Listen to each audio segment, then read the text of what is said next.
So even though we're already at the end of the 5.7 beta, and just a few days away from the version going live, somehow out of nowhere, we've gotten even more info about the new weapon skins. There were already some early leaks floating around, but nothing was really solid or confirmed until now. And finally, we have all the details. The good news is that we're getting these weapon skins completely for free, but the bad news is they're temporary. You won't be able to keep them permanently, and you can't even buy them to make them permanent either. In this video, I'm going to break down exactly how you can get these skins, what kind of conditions you'll have to meet, and why these aren't just some random visual gimmicks. There's actually some deep lore connected to them, and that makes the whole system a lot more interesting. But before we go deeper, just to make this absolutely clear, these skins are purely cosmetic. They don't offer any buffs or passives, no stat boosts, no skill enhancements, nothing. They're entirely for visual flair and matching your character's aesthetics. Now let's start with a quick clarification. These skins aren't just for 5-star weapons. They're available for 4-star weapons too, which is a nice surprise.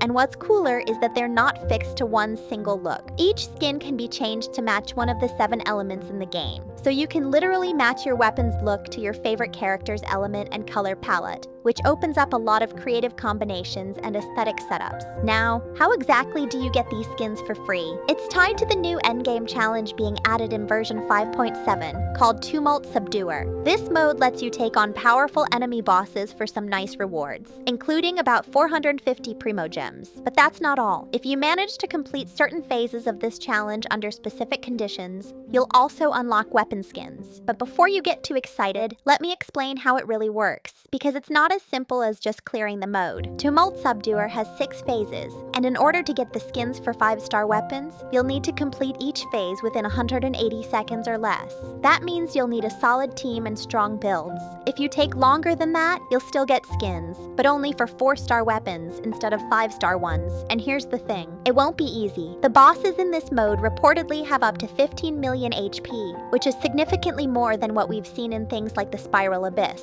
So this isn't just a fun little event, it's a true challenge. Honestly, it kind of feels like this new endgame was built more for whales or high investment accounts, those who have C6 characters, strong artifacts, and top-tier weapons. And if you're a casual or free-to-play player, this kind of scaling might feel a bit unfair, because even if your team is well built, the time restriction plus the insane boss HP is going to be tough to beat unless your account is really stacked. That's where the frustration might come in. It's free content, yes, but it feels locked behind requirements that not everyone can meet. And here's the most unfortunate part. These skins are temporary. Even if you do unlock them, it looks like they'll only last for a limited time. There are early indications that with every new version update, your access to these skins might expire. So if you want to keep using them, you'll have to redo the Tumult Subduer challenge again and again every version just to re-earn the skins. It's like a rental system. You don't really own them.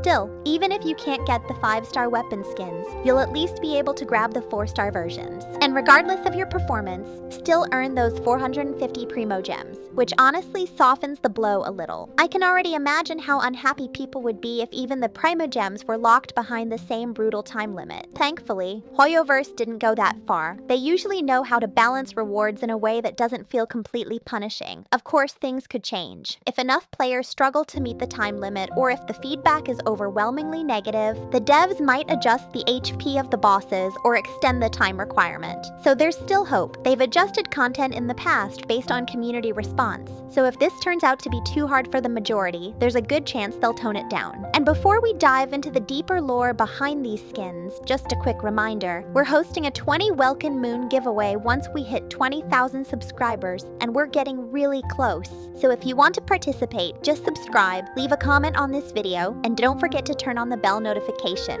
so you never miss any of these exciting updates. I know most of you forget to do that, so make sure it's turned on. Also, feel free to join our Discord server. We just hit 1,000 members, and the community there is absolutely amazing. You'll find discussions, updates, and even more giveaways in the future. The link is in the description. Now about the lore, which is something a lot of people are going to overlook, but is actually one of the most fascinating parts. The weapon skins are reportedly named after the 5 sinners: Vedrfolnir, Hroptatur, Rheindotter, Sertologi, and Rerir. These names aren't just randomly picked. They're directly tied to deep Genshin lore, specifically Khaenri'ah. The 5 sinners were once powerful figures from Khaenri'ah, individuals who pursued forbidden knowledge and ultimately fell to the abyss. They gained world-shattering power, but in the process, they lost their humanity, their purpose, and the ability to protect their homeland during the Cataclysm 500 years ago. Each name represents a different concept of sin and downfall, whether through ambition, obsession, sacrifice, or betrayal. For example, Rheindotter is better known as Gold, the alchemist who created monsters like Durin and Albedo. Her story alone already connects so many pieces of the Khaenri'ah puzzle. By naming the skins after these infamous figures,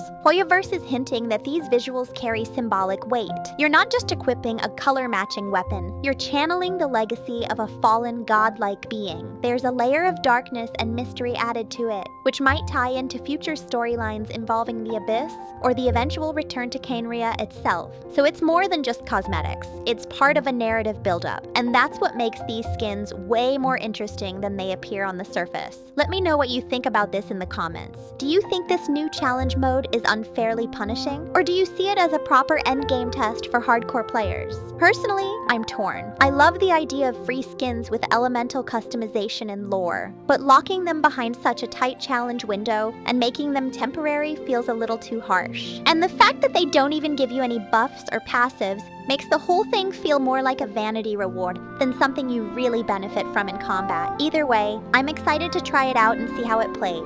Until then, stay safe, stay healthy, don't forget to drink water, and I'll see you in the next one.